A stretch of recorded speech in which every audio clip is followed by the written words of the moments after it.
Just a few days ago, I went shopping at McKay's used books in Manassas, Virginia. I spent $32.50. What books could I have possibly hauled from that store?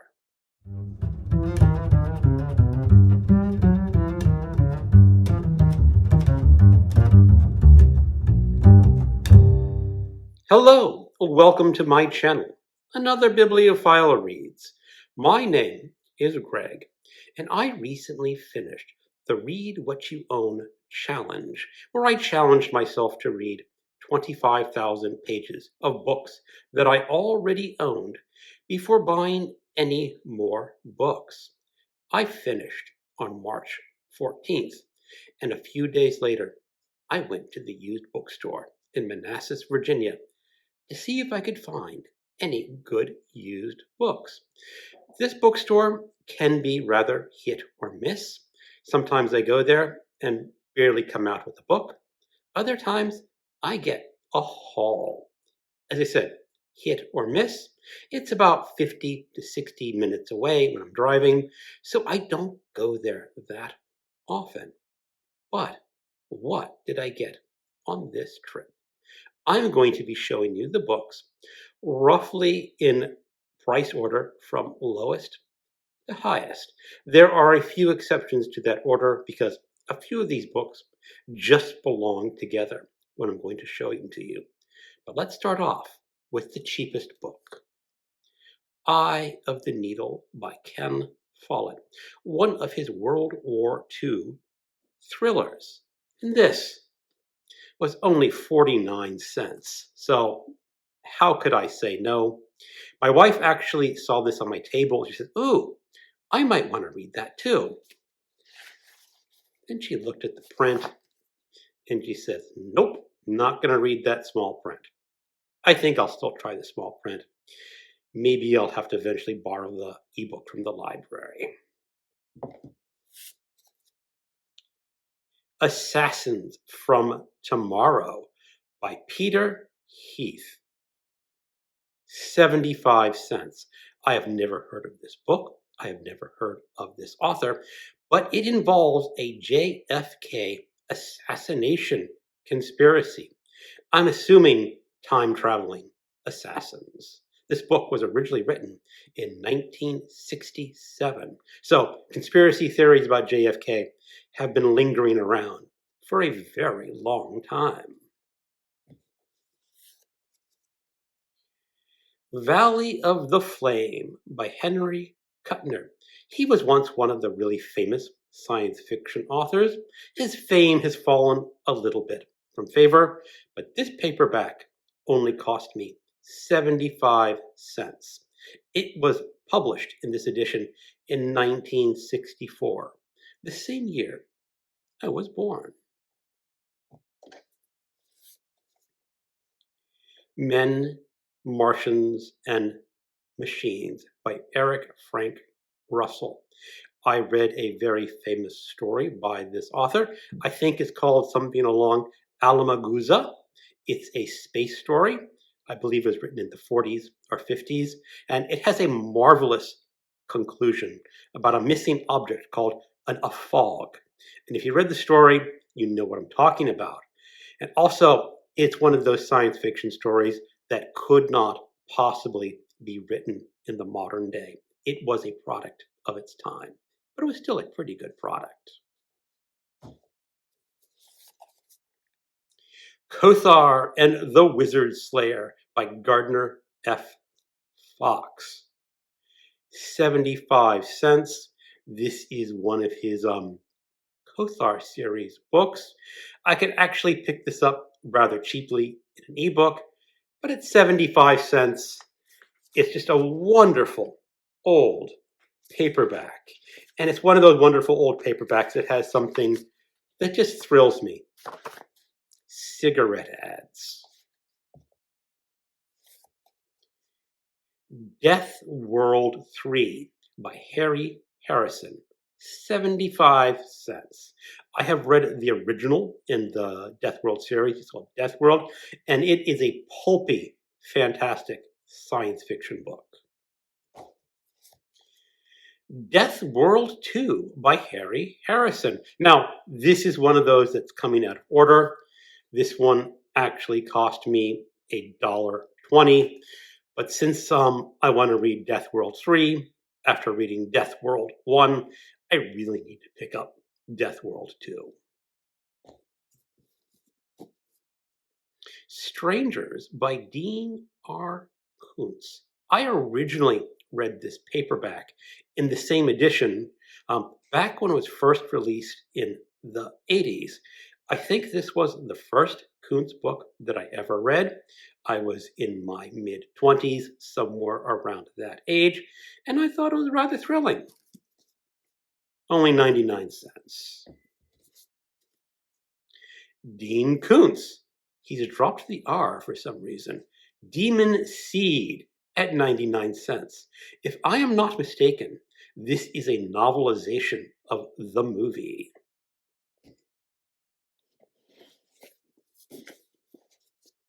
Long Arm Books by, what's his name? Tabor Evans. This is Long Arm number 11.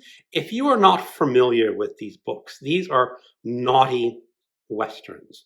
They're just a regular western with a couple of sex chapters thrown in just for good measure, because I guess the publisher figured that a lot of men like reading westerns and a lot of men like reading smutty sex scenes. This book cost me $1. I also had to pick up the Long Arm 13. This is in the Sand Hills. And Long Arm on this cover is absolutely buck naked, running with a rifle. Just how bad and tacky can this book be? Maybe you'll find out. Maybe I won't. I picked this up because these earlier editions are sometimes harder to find in used bookstores. You get a lot of the later Long Arm books in the 200s and 300s. Yes, it is a 300 book series at least, but these older ones are harder to find. And again, at $1, how could I say no?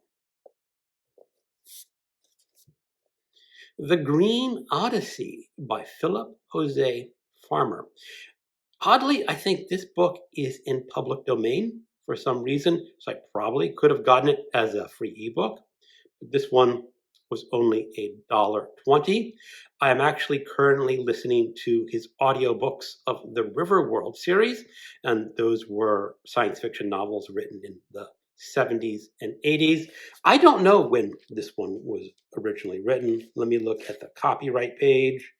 Okay, this was originally published in 1957, so it is one of his earlier science fiction novels, but I picked it up. I was actually looking for the Riverworld series to go along with the audiobooks that I'm listening to, but I got this one instead. Yes, I'm holding up 3 books because they all go together. This is Orn. I originally read this when I was in high school. I had this exact same paperback edition, and it's got this lovely red cover. It's got the red side, the red tint on the pages, and it is about 3 explorers on a planet. That's all I really remember. But at 75 cents, how could I say no? Well, I also had to pick up this other book in that series called Ox. Its cover is not quite as nice. It's still got the colored edges. It's there. That was 90 cents. And I had to pick up the whole series. This one was $1.80. So yeah, that's one of the prices that are out of order. But why not get the whole series? The cover isn't as nice. Doesn't have the colored edges, but if I'm not mistaken, Omnivore is the first in the trilogy, Orn is the second, and Ox is the third. Punish the Sinners by John Saul. I have not read a lot of John Saul. He used to be a very popular horror author, not quite as popular as Stephen King, and I guess his fame has fallen a little bit. colored edges. I do like those. And this one was only $1.20. So I said, why not pick this one up as well? Time to read some John Saul. Maybe.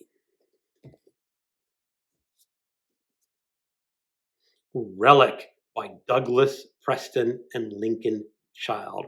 This is one of the best bad horror novels that you could ever read.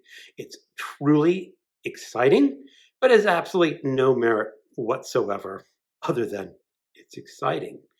The story is pretty great. It's set a lot of the time in New York City with the Natural Museum of History. I believe that's what they call it, whatever they call their Natural Museum of History.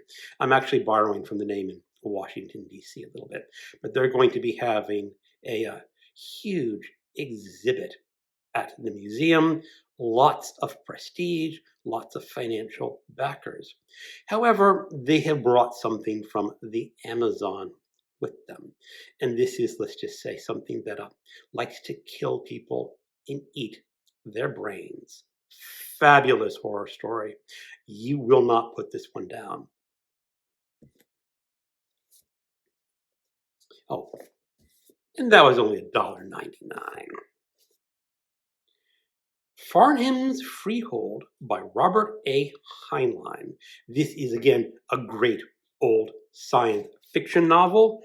I believe this one was originally published in 1964. This is also one of Heinlein's novels that is going to throw the Moms for Liberty into huge conniption fits, or maybe even the liberals into conniption fits. It is a post-apocalyptic story, as I remember, where there are very few survivors. There is a father and a daughter, and there is a neighboring community of, let's use the modern term, African Americans. And Heinlein does not treat them the way modern people would. Also, with a limited number of population choices, they have to decide who is going to sire children. And your choices are limited, and the choices presented in this book as a possibility will throw some people into, I said, a conniption fit. Time Enough for Love, Robert A. Heinlein. This is one of his famous science fiction novels that I have not read yet. It cost me $1.99.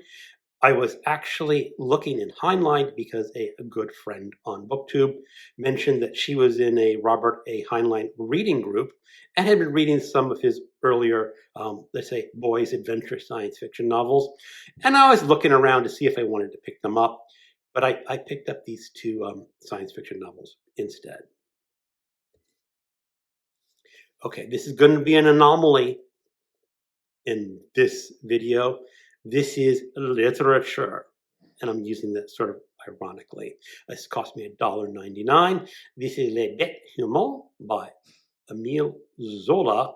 However, even though it is called literature, in the introduction by the translator, he says, yet in reality, La Bête Humaine is far more than a mere sex and murder thriller. So 18th or 19th century sex and murder thriller translated from the French. Oh yeah, I gotta read this. $1.99. Stalkers. This is a collection of horror stories. It's edited by Ed Gorman and Martin H. Greenberg. Some of the authors collected in here are Dean R. Koontz, John Coyne, F. Paul Wilson, Robert R. McCammon, Rick Haleta, and Rex Miller. I believe this is all about stalking, creatures that stalk people, people that stalk people. Could be some interesting reading in here. The Piercing by John Coyne. I believe it was, I can't remember the channel that read this. I think it was for Garp August. This is sort of like a woman who's experiencing some ghostly penetrations. supposedly really horribly cheesy. I don't think it's actually going to be a great book. It was originally published in 1979. And finally, my most expensive book of this trip is The Martian Chronicles by Ray Bradbury at a mere $2.99. I was looking at Bradbury because a few weeks ago I was doing a tour of my mass market paperbacks, and I had a commenter saying, "What? No Bradbury?" Well, I do have a number of Bradbury books on my Kindle and on my trade paperback shelf, but I have no mass market Ray Bradburys, or I didn't have any mass market Ray Bradbury, and it's been a very long time since I've read The Martian Chronicles. I read this in high school, and maybe it's about time to reread it. And again, this paperback, this edition is from the 70s, and I don't think it has been actually read, or if it has been read, it was read very carefully.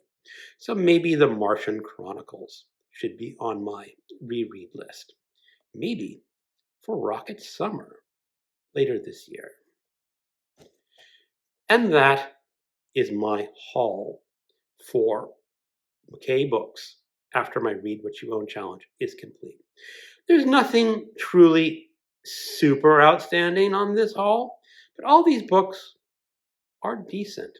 And I can now be saying that I am participating in the haul wars to acquire more paperbacks to show people. Are there any paperbacks on this list that caught your attention?